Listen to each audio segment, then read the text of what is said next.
A federal judge just ordered United States Marshals to enforce a contempt ruling against the sitting president of the United States. Let that sentence land.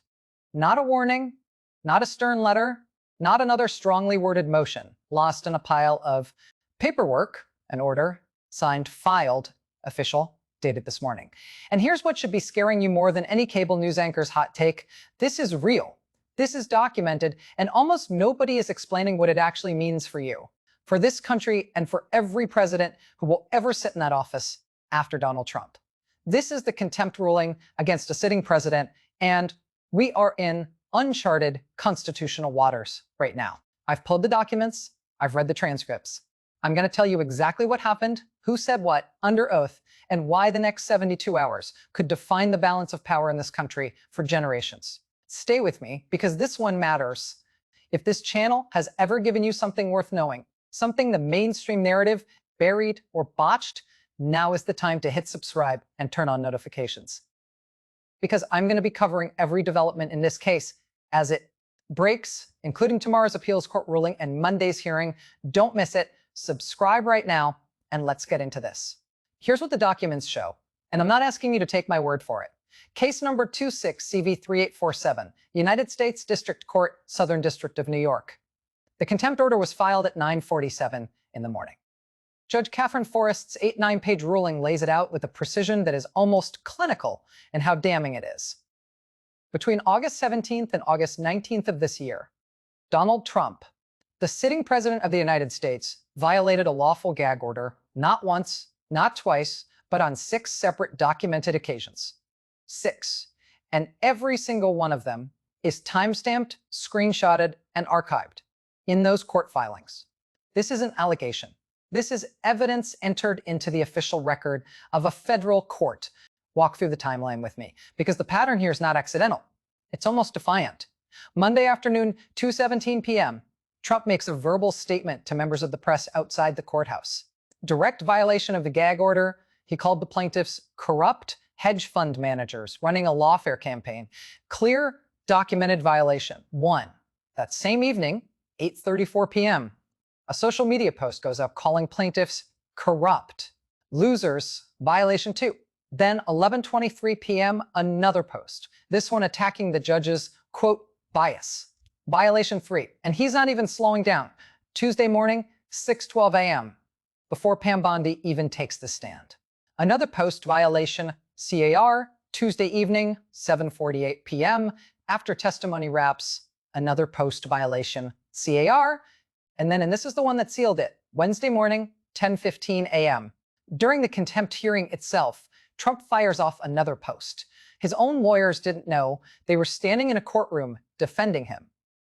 And he was on his phone, posting again in real time during his own contempt proceedings. Violation 6. Now here's the thing that gets lost in the noise. According to court filings, someone on Trump's legal team called him Monday night and essentially begged him to stop posting. Reportedly told him, please stop. And what happened? More posts.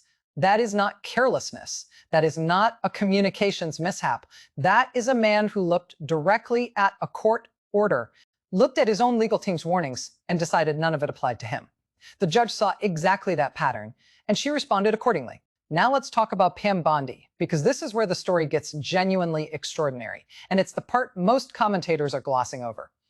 Bondi, former Attorney General, longtime Trump ally, sat down under oath on August 18th and answered questions. And those answers, those sworn, documented on-the-record answers, functionally dismantled the central pillar of Trump's legal defense.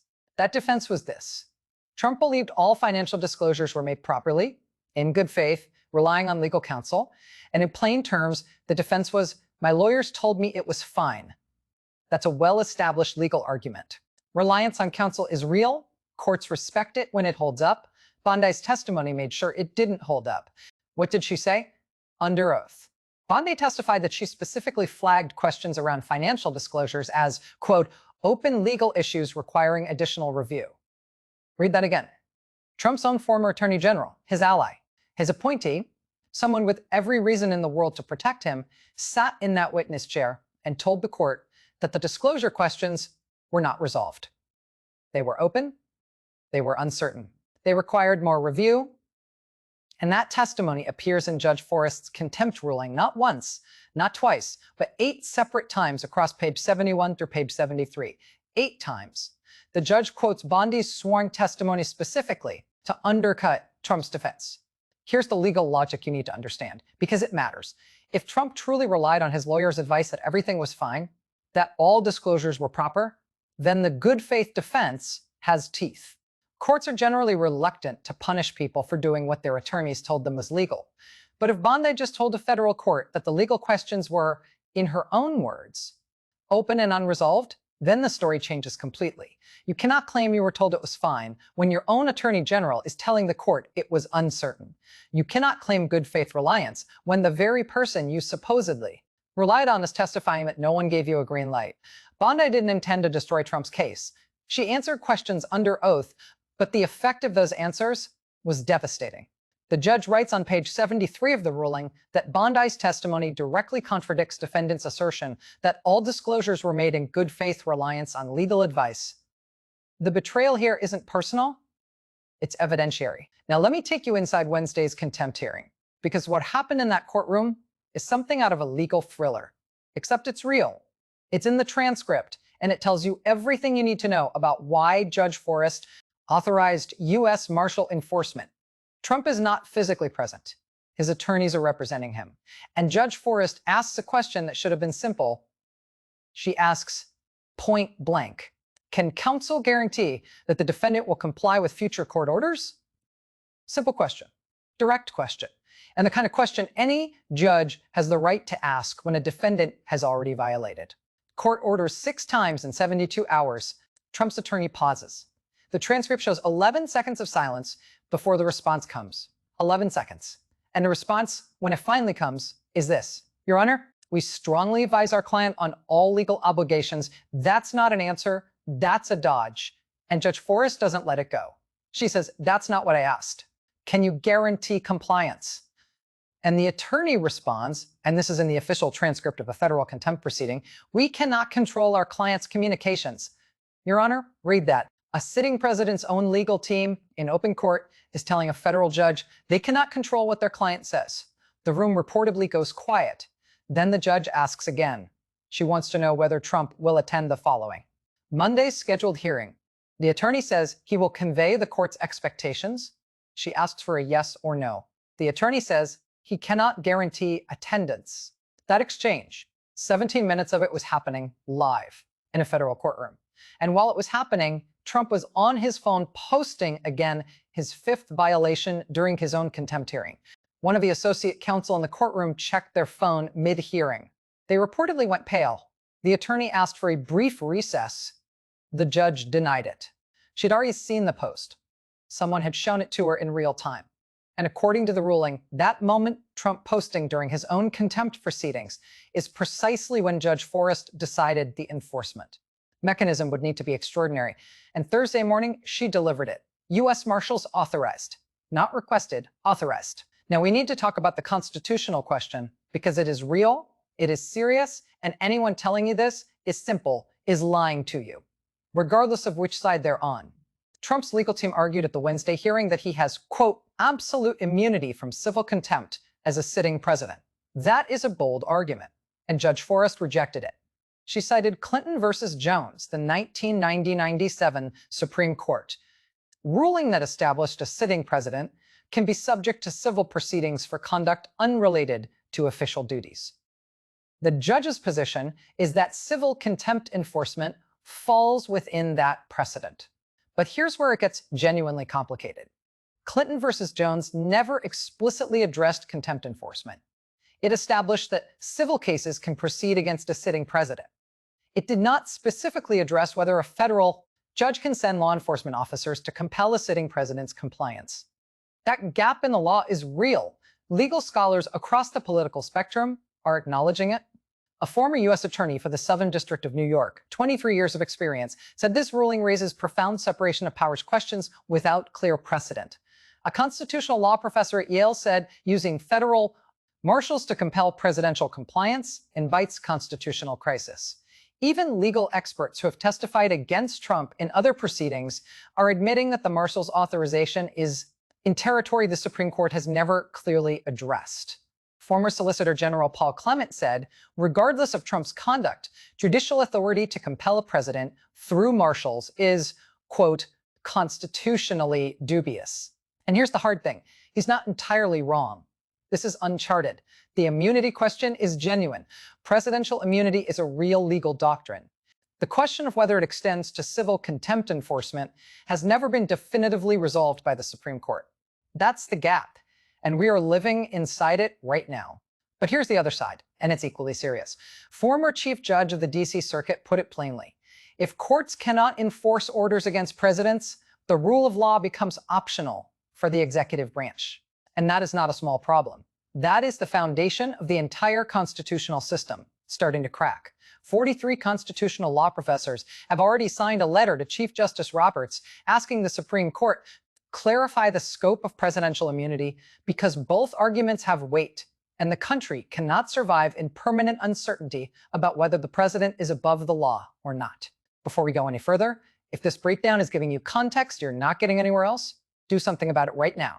Hit subscribe, drop a comment below telling me whether you think the appeals court should grant the stay tomorrow.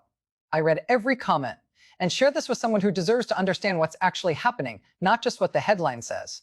The people who are informed are the ones who can actually hold power accountable.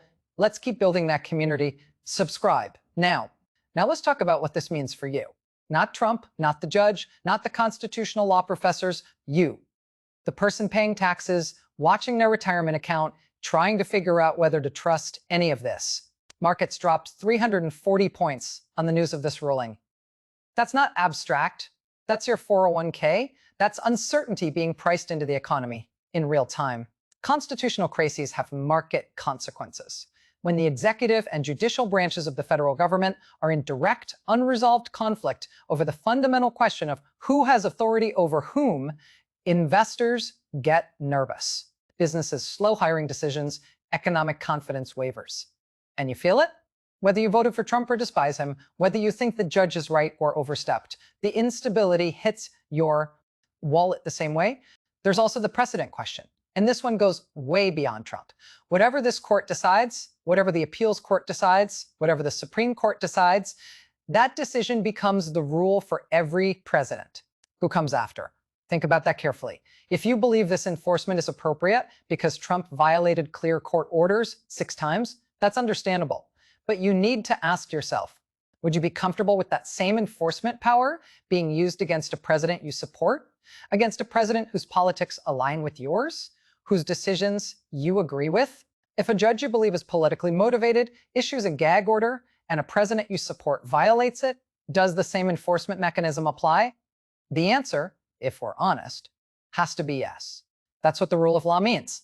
It is not selective. It doesn't care about your party affiliation. And that's exactly why this ruling matters beyond Trump, beyond this case, beyond this moment in 2026. The question isn't whether you like Donald Trump. The question is, what power should courts have over any president ever? That is what is being decided right now, in real time, in the Southern District of New York, and heading fast toward the IC Supreme Court. Now, here's something that almost nobody is talking about, and I think it's one of the most important details in this entire ruling. Judge Forest doesn't just find that Trump violated the gag order. On page 73, she specifically references Bondi's testimony about Trump's history of seeking and following legal guidance, but only when it suited his interests. The judge writes that Bondi testified Trump repeatedly sought legal guidance on disclosure obligations, demonstrating he understands the importance of legal compliance when it suits his interests.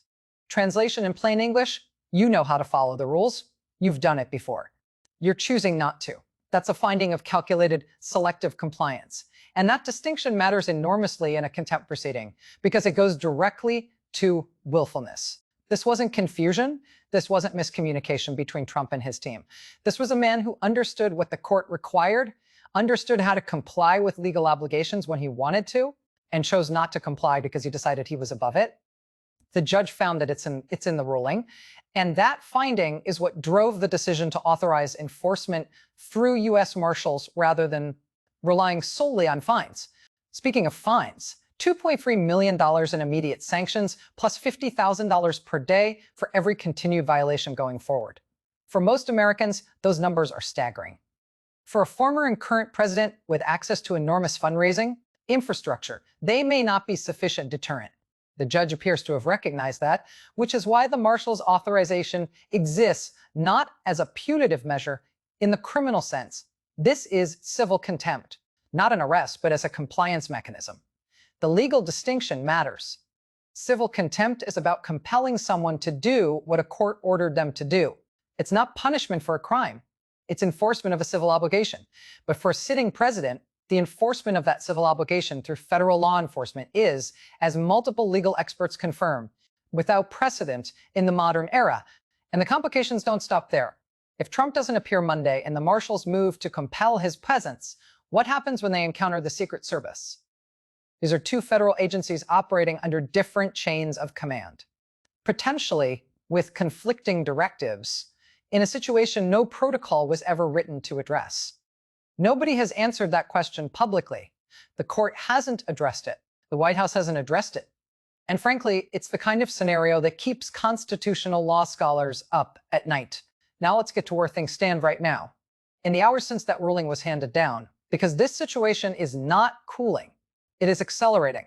Within 90 minutes of the contempt ruling being filed, Trump was back on social media. The post read, quote, "Corrupt judge orders Marshals after me like I'm a criminal. I've done nothing wrong. This is America, now under radical judges." That is violation number 7. On the same day as the contempt ruling, his own White House counsel reportedly tried to get the post deleted. It stayed up. The plaintiff's attorneys immediately filed a supplemental notice with the court.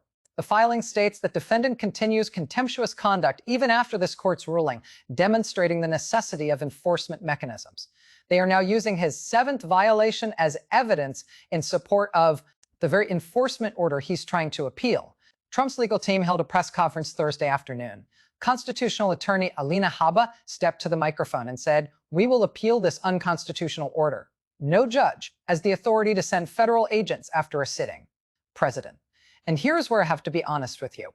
She's not entirely wrong on the law. It is untested. It has never been definitively ruled upon by the Supreme Court. What makes the situation so combustible is that both statements can simultaneously be true. Trump violated a clear court order repeatedly, willfully, and with full knowledge of what he was doing. And the enforcement mechanism authorized against him may be in legally uncharted constitutional territory, both things at the same time. That is the genuine complexity here. And anyone who tells you it's simple is either uninformed or dishonest. House Republicans announced an emergency hearing next week on what they're calling judicial overreach and threats to presidential authority. The Speaker of the House issued a statement calling the ruling a dangerous abuse of judicial power. 17 Republican senators issued a joint condemnation within 2 hours of the ruling dropping. Meanwhile, 18 separate legal motions have been filed by both sides since 9:47 this morning. The appeals court has an emergency hearing on the stay request, scheduled for tomorrow, Friday, August 21st. Trump's team is preparing a comprehensive immunity brief, and Monday, August 24th, is the original hearing in the civil case, the one Trump is required to attend if no stay is granted by the appeals court, and Trump does not appear Monday. That is the constitutional crisis moments.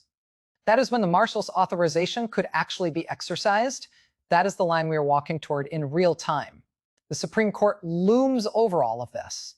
Trump's team has made clear they may seek emergency intervention if the Second Circuit denies the stay. Whether the court takes it on an emergency basis, nobody knows. Legal scholars are saying this could reach Supreme Court level within 2 weeks. 2 weeks! For a constitutional question this significant, that is a breathtaking timeline. And the implications reach forward in time, not just to the next election, but to every presidency that follows. The courts have been circling the question of presidential immunity for decades, threading the needle, leaving gaps in the doctrine, deferring the hardest questions for another day. This case may force the answer nobody wanted to give. If courts can enforce their orders against presidents, that defines one kind of America.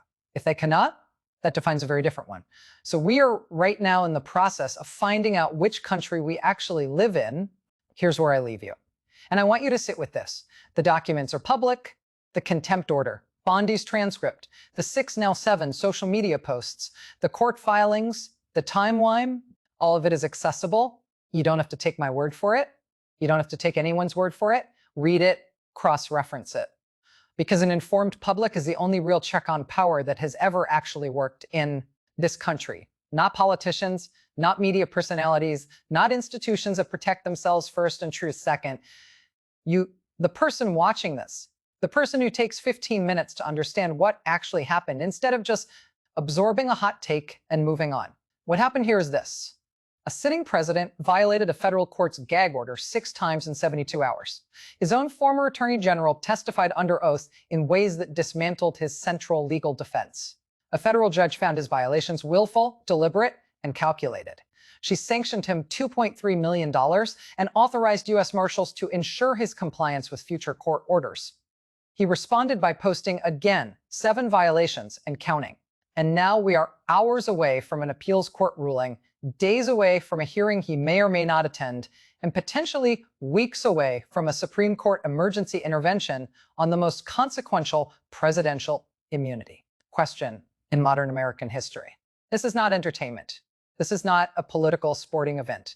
This is a constitutional reckoning that every American, regardless of party, regardless of whether you love Trump or cannot stand him, has a stake in. Because the outcome doesn't just affect him, it affects the office, it affects every person who will ever hold that office, and it affects every citizen who lives under the authority of a government that is supposed to be bound by law. Monday, August 24th, that's the date to watch. If Trump doesn't appear and no stay is granted, we will be in a moment this country has genuinely never experienced before. I'll be here. I'll have the appeals court ruling broken down the moment it drops. Tomorrow, I'll cover Monday's hearing live, and I'll keep cutting through the noise to tell you what actually matters and why.